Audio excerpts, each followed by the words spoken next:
ফেসবুকে স্ট্যাটাস দিয়ে রোগ ঝাড়লে, রাত ঝাড়লে, কষ্ট ঝাড়লে কষ্ট যাবে না। রাতের বেলা 2 রাকাত নামাজ পড়ে 2 হাত তুলে 2 চোখ থেকে 2 ফোঁটা পানি পড়ে আল্লাহকে আল্লাহ বলে ডাক দিয়ে দেখো, খোদার কসম বুক শান্তিতে ভরে দিবেন আল্লাহ আল্লাহ আল্লাহ। ঠিক কিনা বলেন? ও আমার ভাইয়েরা, আর কিভাবে বোঝালে তোমরা বুঝবে জানি না। আমার কথা তো ভালো লাগবে না, ভালো লাগবে প্রেমিকার কথা, ভালো লাগবে ওই মেয়ের কথা যেই মেয়ে তোমার সাথেও ঘুরে, আরেকটার সাথেও ঘুরে। আমার কথা বিশ্বাস না হলে ওর মোবাইলের ব্যাক কভার খুলে দেখো, আরেকটা সিম আছে। ও দুপুরে তোমার সঙ্গে কথা বললে রাতে আরেকটাকে ওয়েটিং এ রাখে। যেই মেয়ে 14 ফেব্রুয়ারি সকালে তোমার সঙ্গে ঘুরে, বিকেলে আরেকটার সঙ্গে ডেটিং করে, ওই ডাবল ডেটিং করা মেয়েটার পেটের মধ্যে হারুন আর বেনজিরের মতো লম্পট জন্ম হবে, ভালো মানুষ জন্ম হতে পারে না। ও নওজোয়ান বন্ধুরা, কিভাবে বললে পরে বুঝবি তোরা জানি না। আমি তোর ভাই বলে গেলাম, আমার বয়স 35, আমার সমবয়স্ক বন্ধুদেরকে বলে গেলাম, আমার উপরে যাদের বয়স হয়তোবা কারো বিবাহ বাকি নাই, ও বন্ধুরা যাদের বিবাহ বাকি আছে, তোমার লাইফ পার্টনার তাকেই বানাও, তোমার লাইফ পার্টনার তাকেই বানাও। পছন্দ করতে পারো, আপত্তি নাই, ভালো মনে হয়েছে, আপত্তি নাই। কিন্তু বন্ধু, তুমি চরিত্র নষ্ট করে তুমি তোমার স্ত্রীকে তোমার ঘরে আনবা, ওই মেয়ে কোনোদিন সত্যিকার আদর্শ মানুষ তোমার ঘরে জন্ম দিতে পারে না। ঠিক কিনা বলেন? ও বন্ধু, এই কথাগুলো তোমাদের জন্যই বললাম। Money is lost, nothing lost, health is lost, nothing, something lost, but character is lost, everything lost. টাকা পয়সা যদি কারো ক্ষতি হয়ে যায়, ব্যবসা করলে আবার আসবে, সময় করলে আবার আসবে, দিন ফিরবে। কারো যদি অসুস্থতা আসে, ট্রিটমেন্ট করলে ভালো হবে। কিন্তু বন্ধু, চরিত্র যদি নষ্ট হয়ে যায়, রাস্তার কুকুরের দাম আছে, চরিত্রহীন মানুষের কোনো দাম থাকতে পারে না। আমি বন্ধু এই জন্যই কথাগুলো বললাম। বাবা মার চোখের শীতলতা হও, সমাজের জন্য উপকারী হও, এডুকেটেড হও। তোমরা এই দেশের মানুষ, এই দেশের মানুষের শ্রমের দাম নাই, প্রয়োজনে বিদেশে পাড়ি জমাও, বিদেশে পাড়ি গিয়ে দেশকে তোমরা সমৃদ্ধ করো। এই দেশের 1.5 কোটি রেমিটেন্স যোদ্ধা এই দেশের অর্থনীতিকে সচল রেখেছে, তোমরাও বড় যোদ্ধা হয়ে যাও, রেমিটেন্স যোদ্ধা। কিন্তু আগামীর পৃথিবীর চ্যালেঞ্জ তোমাদেরকে ছেড়ে দেওয়া যাবে না। এই দেশ আমার বাপদাদার রক্তে কিনা, এই দেশের 1 ইঞ্চি মাটি কাউকে কোনোদিন পরাধীনতার শিকলে আবদ্ধ করতে দেওয়া যাবে না। ঠিক কিনা বলেন? ও বন্ধু, তোমার আমার সেই শপথ, তোমার আমার সেই সদিচ্ছা এই দেশকে বাঁচিয়ে রাখবে। আমরা জুলাই মাসে বলেছিলাম ক্যালেন্ডারের পাতা উল্টাতে দিব না। 31 জুলাই হয়েছে, 32 জুলাই হয়েছে, 34 জুলাই হয়েছে, 36 জুলাই হয়েছে, হেলিকপ্টার উড়েছে, এরপরে আমরা ক্যালেন্ডারের পাতা উল্টিয়েছি। ঠিক কিনা বলেন? আমরা সেই নওজোয়ানি নিয়ে বেঁচে আছি। আমাদের উদ্দেশ্য, আমাদের প্রেম, আমাদের বিপ্লব কোনো দলের জন্য নয়, কোনো নেতার জন্য নয়। আজকে যদি রাজনৈতিক নেতারা মনে করে আমাদের বিপ্লব, যুবকরা যদি মনে করে তোমাদের বিপ্লব, চ্যালেঞ্জ করলাম আমার নাম, এই দেশের মানুষ তোদের সঙ্গে থাকবে না। এই দেশের মানুষ রাস্তায় নেমে আসবে সেদিন, এই দেশের 3.5 লক্ষ মেম্বার থেকে আলেম উলামারা ঘোষণা দিবে সেদিন। ঠিক কিনা বলেন? ও আমার ভাইয়েরা, এই দেশের আলেম সমাজ এদেশের স্বাধীনতার মন্ত্র তোমাদেরকে শিখায় শুধুমাত্র ইমানের চেতনায় উজ্জীবিত রাখার জন্য। মুরব্বী বাবাদের কাছে এই ওয়াদা নিতে চাই, আপনারা ফজরের নামাজ পড়ে মসজিদে বসবেন তো ইনশাআল্লাহ? এশরাক পর্যন্ত জিকির দোয়া আমল করবেন তো ইনশাআল্লাহ? ও আমার বাবা, এটা একটা আমল। এই আমলগুলো আপনাদের জন্যই বললাম, যুবকের কথাগুলো আপনাদের জন্যই বললাম। আয়াতে কারিমার দিকে যে শেষ করে দেই, আমি আপনাদেরকে জিজ্ঞেস করি, বাবা একটু এদিক সেদিক কথা বললাম, রাগ করছেন না তো? অর্ধেক কয় আর অর্ধেক কয় না, তাহলে মনে রাগ করছে হেরা? কি জনে জনে যাবো না আপনার আইবেন মাপ চাইবেন লেগে? রাগ করছেন? এ যুবক ভাইরা রাগ করছেন? রাগ কইরেন না, রাগ করলে আমার উপরে করেন না, নিজের উপরে করেন। আলেম ওলামার কথাই ভুল ধরবেন না। ওলামায়ে কেরাম যা বলে আপনাদের ভালোর জন্য বলে। আমাদের কোনো অ্যাম্বিশাস নাই, আমাদের অ্যাম্বিশাস একটাই। যারা আমাদেরকে বলেছিল হুজুরদের গালে গালে জুতা মারো তালে তালে, বাবুনগরীর গালে গালে জুতা মারো তালে তালে, মামুনুল হকের গালে গালে জুতা মারো তালে তালে, আমরা তাদেরকে বুক পেতে দিয়েছি, পালাতে হবে না, আয় বুকে আয়। আমরা তোদেরকে জুতা মারবো না, আমরা তোদেরকে নিয়ে আল্লাহর জান্নাতে যেতে চাই। ঠিক কিনা বলেন? আমার ভাইয়েরা, আমি আমার কথা শেষ করে দিব। শুধুমাত্র আমি আমার নওজোয়ান বন্ধুদেরকে উদ্দেশ্য করে এই কথাগুলো বললাম। মেহেরবানি করে এক জায়গার বয়ান আরেক জায়গায় লাগাবেন না। এক রোগের ঔষধ আরেক রোগের জন্য খাইলে যেমন রিয়াকশন হয়, এক জায়গার বয়ানও আরেক জায়গায় লাগাইলে কিন্তু উল্টা রিয়াকশন হয়। ঠিক না বে ঠিক? হুজুর চলে আসছে, 1 মিনিট একটা ছোট্ট কিচ্ছা মনে পড়ছে, কমু নাকি? অর্ধেক কয়, অর্ধেক কয়, কমু কমু, পিছনে কয় না। এবার রাগ করছেন, কমু কমু। 1 মিনিট 2 মিনিট হুজুর দেখছেন কেমন? দেখতে তো দেখা যায় যে হুজুর, আমার কোনো হুজুর মনে হয়, মনে হয় একটা হেল্পার। জোরে কোন আল্লাহু আকবার। এরকম চেহারা ছবি হইলে উসালাম্বা হইলে এরকম একটা পাগড়ি হইলে তাইলে এর মনে হইতো হুজুর। মৌলানা মামুন সব কই, আমি বলে হ্যাঁ উস্তাদ। আমি একটু বললাম তোমার লগে বললো তো আমারই কইব তোমার ছাত্র। যাই হোক, আল্লাহ যারে যেরকম বানাইছে, আমরা তো এভারগ্রিন, চির তরুণ আলহামদুলিল্লাহ। অনেকেই আছে না যে দেখতে জীবনে পুরা লাগে না, 20 বছর আগেও যেরকম এখনো এমন আছে না নাই? আপনারা কন্যা বাংলা বুঝেন না নাকি? আমার বাড়ি ময়মনসিংহ, আপনার শ্রীপুরে, এই বালুকার পরেই তো শ্রীপুর। এটা কি অনেক কঠিন ভাষা নাকি? বুঝেন আপনারা? মুরব্বী বাবারা রাগ করছে মনে হয়, কই আমরা যেই দুসা দিছে। রাগ করছেন? মাফ করে দিয়েন। 1 মিনিটের ছোট্ট একটা কিচ্ছা বলি, এরপরে 2-3 মিনিটে শেষ করে দিব। হুজুর আমার অনুমতি দিয়েছেন, এই জন্য হুজুরের শুকরিয়া আদায় করতেছি। এক জায়গার বয়ান আরেক জায়গায় লাগাবেন না। ওলামায়ে কেরাম বলেছেন আপনাদেরকে কথা কেন? আপনাদের শান্তির জন্যে বললাম, আপনাদের ঘরে আমলের জন্যে। মা বোনদেরকে আমলের কথা বলেন, আপনার সন্তানকে আমলের তরবিয়ত করেন। এটা তো অনেক কিছু নয়। আমার ভাই মাদ্রাসা চালাইতেছে, রাতের বেলা ছাত্ররা কাঁদতেছে, ভাড়া মাদ্রাসা, কয় টাকা কি পরিমাণ কষ্ট হয়, 1 টাকাও দান করতে হবে না। মাঝে মধ্যে আইসা একটু শুই না যায়, কি পরিমাণ স্ট্রাগল করতে হয় কল্পনা করতে পারবেন না। যদি কারো দয়া হয় একটু গ্রামে গঞ্জে ছায়ার দিক দিয়ে একটু জায়গা দিয়ে দেন, ইনশাআল্লাহ মৃত্যুর পরে আপনি কবরে শুয়ে থাকবেন, আপনার কবরে সওয়াব পৌঁছায় দিবেন আল্লাহ। ঠিক কিনা বলেন?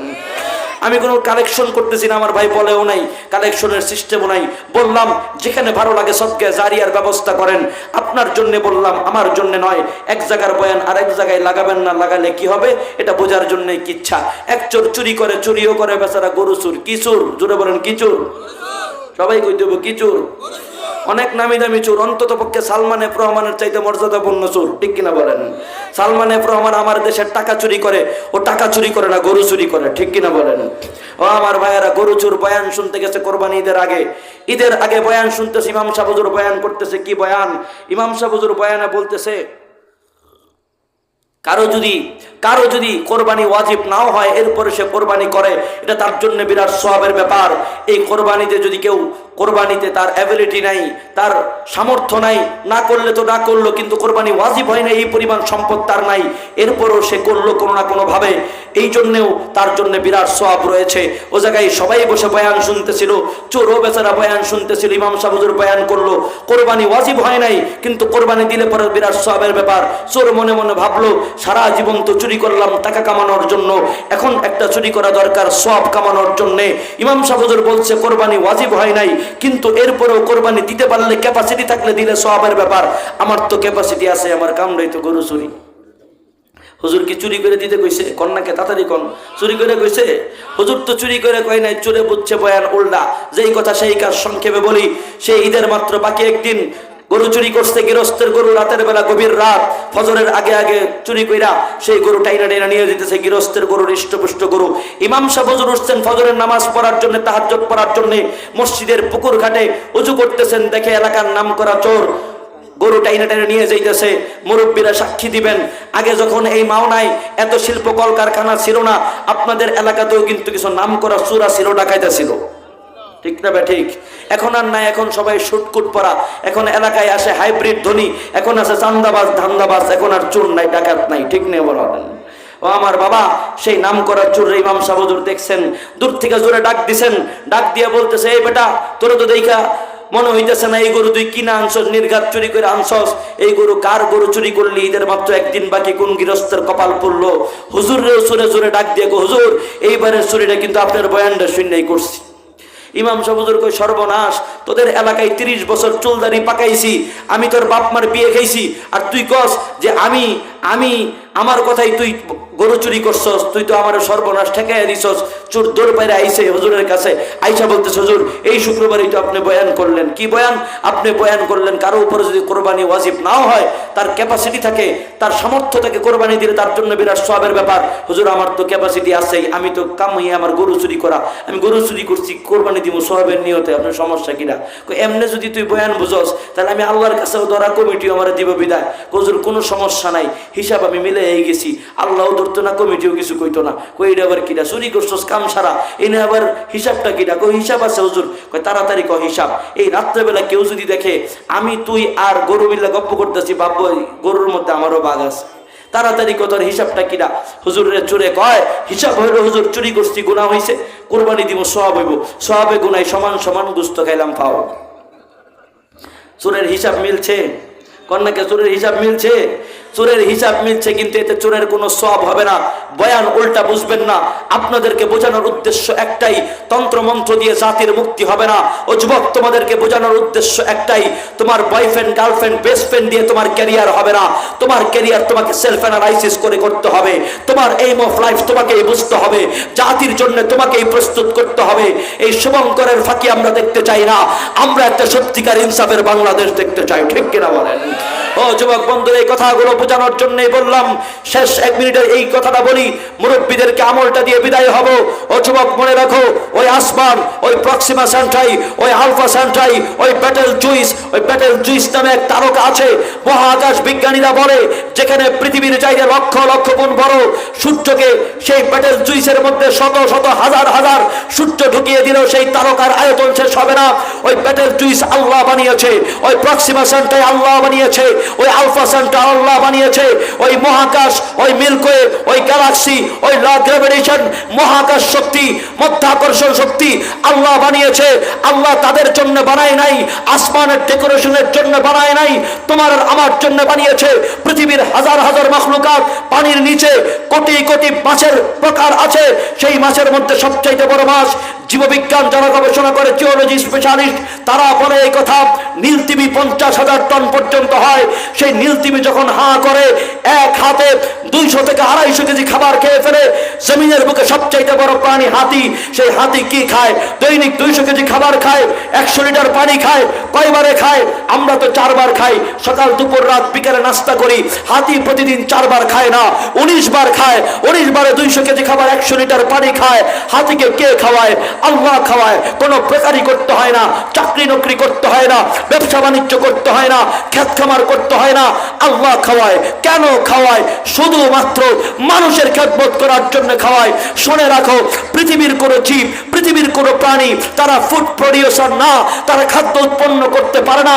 একমাত্র প্রাণী যাদেরকে আল্লাহ থিঙ্কিং পাওয়ার দিয়েছে, টেকনোলজি দিয়েছে, যারা ফুড প্রডিউসার, খাদ্য উৎপন্ন করতে পারে, যারা খাদ্য উৎপন্ন করতে পারে, তারাই আল্লাহর রিজিকের উপরে ভরসা রাখে না। পৃথিবীর কোনো প্রাণী খাদ্য উৎপন্ন করতে পারে না, তারা আল্লাহর উপরে ভরসা রাখে। ওদেরকে খাওয়ায় আল্লাহ। কেন খাওয়ায় জানো? আল্লাহ তামাম দুনিয়ার মাখলুকাতকে খাওয়ায় তোমার আর আমার জন্যে। তামাম দুনিয়ার মাখলুকাত, তামাম দুনিয়ার সৃষ্টি করবে তোমার আমার খেদমত। আমি আর তুমি করব আল্লাহর গোলামি, আল্লাহর ইবাদত, ঠিক কিনা বলেন? ও বন্ধু, এই জন্যই আমরা, আল্লাহ বলে আসো আমার কাছে, ভুল ক্ষমা চাও, গাঁজা খাও, নেশা খাও, ইয়াবা খাও, চাঁদাবাজি করো, মানুষের সঙ্গে অবৈধ কাজ করো, কষ্ট দাও, গুনাহ করেছো, নিবৃত গুনাহ, মানুষের সঙ্গে সম্পৃক্ত নয়, নিজের সঙ্গে অন্যায় কাজ করেছো, আল্লাহর কাছে মাফ চাও। আল্লাহ বলে, ফাকুলতু ইস্তাগফিরু রাব্বাকুম, ফাকুলতু ইস্তাগফিরু রাব্বাকুম ইন্নাহু কানা গাফফারা, ফাকুলতু ইস্তাগফিরু রাব্বাকুম ইন্নাহু কানা গাফফারা। তুই আর কত বড় গুনাহগার, আমি আল্লাহ তোর চাইতে লক্ষ কোটি অজস্র গুণ বড় গাফফার। মাফ চাইতে দেরি হবে, আমি আল্লাহর মাফ করতে দেরি হবে না। সুবহানাল্লাহ। ও আমার ভাইরা, আল্লাহর কাছে মাফ চেয়ে নিজেকে সঁপে দাও আল্লাহর কাছে। আল্লাহ বলে ইস্তিগফার পড়ো, ইস্তিগফার পড়ো, ইস্তিগফার পড়ো। আল্লাহর কসম, যে ইস্তিগফার পড়বে আল্লাহ তার উন্নতি দিবে। আল্লাহর কসম, যে ইস্তিগফার পড়বে আল্লাহ তাকে সঠিক সিদ্ধান্ত নেওয়ার ক্ষমতা দেবে। আল্লাহর কসম, যে ইস্তিগফার বেশি বেশি পড়বে আল্লাহ তাকে মানুষের কাছে হাত পাতাবে না। আল্লাহর কসম, যে ইস্তিগফার পড়বে আল্লাহ তাকে ইজ্জতের জিন্দেগি দান করবে। আল্লাহর কসম, যে ইস্তিগফার বেশি বেশি পড়বে আল্লাহ তাকে ইজ্জতের মওত দান করবে। এই আয়াতে কারীমা সাক্ষী। আল্লাহ বলে, ফাকুলতু ইস্তাগফিরু রাব্বাকুম ইন্নাহু কানা গাফফারা ইউরসিলিস সামাআ আলাইকুম মিদরারা ওয়া ইউমদিদুকুম বিআমওয়ালি ওয়া বানিনা ওয়া ইয়াজআল লাকুম জান্নাত ওয়া ইয়াজআল লাকুম আনহারা। কোনদিন সময় হলে খুলে খুলে বলবো। আল্লাহ বলে 5টা পুরস্কার, ধন সম্পদে বরকত হবে, সন্তানে বরকত হবে, সমৃদ্ধি হবে, ইজ্জত হবে, আল্লাহর পক্ষ থেকে মাফ পেয়ে যাবে, জান্নাতের অধিবাসী হবে। ও মুরব্বী বাবারা, আপনাদের জন্য হাদিয়া। প্রতিদিন 1 ঘন্টায় 3600 মিনিট, প্রতিদিন 84,400 সেকেন্ড। ও আমার ভাইয়েরা, 3600 সেকেন্ডে 1 ঘন্টা হয়। দৈনিক 24 ঘন্টা, 1 ঘন্টায় 60 মিনিট, 1 ঘন্টার মধ্যে 3600 সেকেন্ড, 84,400 সেকেন্ড। ও আমার ভাইয়েরা, আমি আপনাদেরকে বলি, মুরব্বী বাবাদেরকে বলি, শুধুমাত্র একবার ইস্তেগফার পড়তে 1 সেকেন্ড সময় লাগে। দৈনিক 1000 বার ইস্তেগফার পড়লে আমার মুরব্বী বাবাদের 10 মিনিটের বেশি সময় লাগবে না। ও বাবা, আজকের এই মাদ্রাসা থেকে আপনাদের জন্য হাদিয়া। দৈনিক মৃত্যুর আগ পর্যন্ত 1000 বার ইস্তেগফার পড়ার নিয়ত করা যায় তো ইনশাআল্লাহ? মুরব্বী বাবারা নিয়ত করলেন তো ইনশাআল্লাহ? এই নিয়তটা আমার মা পর্যন্ত, বোন পর্যন্ত, আমার বোন পর্যন্ত, আপনার কন্যা পর্যন্ত পৌঁছে দিবেন। ও আমার ভাই, যদি পারেন আপনারাও পড়বেন। ও নওজোয়ান বন্ধুরা, যদি পারো তোমরাও পড়বা। তোমাদের কাছে এইটুকু হাদিয়া রেখে বিদায় নিলাম। ইনশাআল্লাহ আবার দেখা হবে। আগামীকালের সম্মেলন যেন সফল হয়, আগামীকালের সম্মেলন থেকে যেন আমাদের শহীদ হওয়ার ঘোষণা দেওয়া হয়। পাকিস্তানে যদি 10,000 শহীদ হয়ে খতমে নবুওয়াতের বিল সংসদে পাস করতে পারে, ও যুবক যদি আল্লামা মধুপুরী ডাক দেয়, আমরা প্রয়োজনে সংসদ ঘেরাও করে 50,000 শহীদ হয়ে যাব। এরপরও বাংলার মাটিতে খতমে নবুওয়াতের বিল পাস করতেই হবে, করতেই হবে, করতেই হবে, করতেই হবে।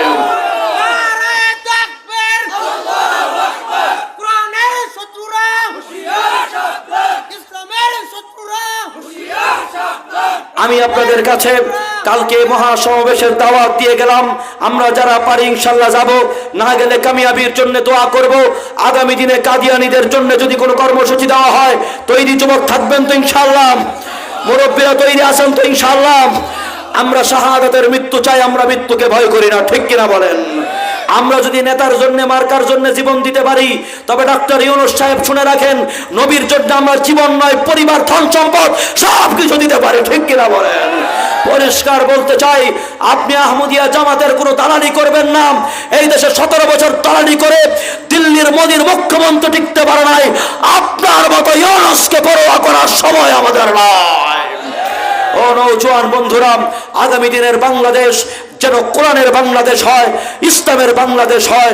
সজাগ থাকবো, এই মাদ্রাসার পাশে আমরা থাকবো, হুজুরদেরকে সাহস দিব, দোয়াতে শরীক রাখবো। ইনশাআল্লাহ যুবকদের চোখের পানি যদি কবুল হয়ে যায়, আল্লাহ এই যুবকদের মাধ্যমে এখানে একটা স্থায়ী প্রতিষ্ঠান করেও দিতে পারেন। হুজুর চলে এসেছেন, শেষ পর্যন্ত আপনারা বয়ান শুনবেন। আল্লাহর দরবারে শুকর আদায় করছি, সেই 400 কিলোমিটার দূর থেকে এসে আপনাদের এখানে শরীক হতে পেরেছি। এই জন্য রব্বে করিমের দরবারে শুকর, ফালিল্লাহিল হামদ। আপনাদের জন্য দোয়া করি, আমিও দোয়া চাই। ওয়া আখিরু দাওয়ানা আলহামদুলিল্লাহি রাব্বিল আলামিন। ওয়াসসালামু আলাইকুম ওয়া রাহমাতুল্লাহি ওয়া বারাকাতুহু।